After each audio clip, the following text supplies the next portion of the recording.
கோவையில ஒரு 10 வயது சிறுமியை பாலியல் வன்கொடுமைக்கு ஆளாக்கி அந்த பெண்ணை கொடூரமான முறையிலே கொலையும் செய்திருக்கிறார். இன்றைக்கு செய்தி ஊடகங்களில் ஒட்டுமொத்தமாக ஆக்கிரமித்திருக்கிறது.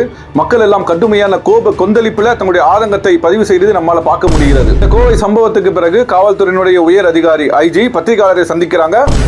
உச்சபட்சமான நடவடிக்கை இருக்கும் என்று உறுதியளிக்கிறார்கள். பாதிக்கப்பட்ட குடும்பத்தாரை நேரில் பார்த்து ஆறுதல் சொல்லிவிட்டு பத்திரிகையாளரை சந்தித்த அமைச்சர் சம்பத்குமார் அவர்கள் இது கடைசியாக இருக்கும், இந்த சம்பவம் கடைசியாக இருக்கும், அந்த அளவிற்கு கடுமையான தண்டனை நாங்கள் கொடுப்போம் என்று சொல்லியிருக்கிறார். என்ன கடுமையான தண்டனை இதுகாலம் வரை வழங்கப்பட்டிருக்கிறது என்று சொன்னால், அந்த குற்றவாளிகளுக்கு அதிகபட்சமாக 5 ஆண்டுகள் 7 ஆண்டுகள் 10 ஆண்டுகள் சிறை தண்டனை கிடைக்கும். மக்களுடைய வரி பணத்தில் அவர்களுக்கு 3 வேளை உணவு கொடுத்து தங்க இடம் கொடுத்து வைப்பதுதான் கடுமையான தண்டனையா?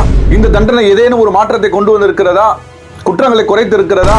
பெண் பிள்ளையை பெற்றிருக்கக்கூடிய ஒவ்வொரு பெற்றோரும் கடுமையான அச்சத்தில் ஆட்படக்கூடிய அளவுல இது போன்ற சம்பவங்கள் ஒரு தாக்கத்தை ஏற்படுத்துகிறது.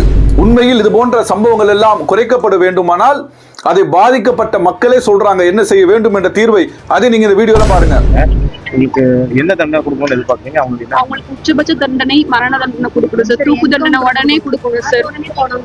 உடனே தூக்கு தண்டனை கொடுக்கணும் சார். ஏன்னா முன்னாடி இருந்த கொலைக்கு கொலைதான் என்ற தீர்வை பாதிக்கப்பட்ட குடும்பத்தார் உறவினர்கள் பேசுறாங்க என்று சொன்னால் அதுதான் உண்மையிலே தீர்வாக இருக்கும்.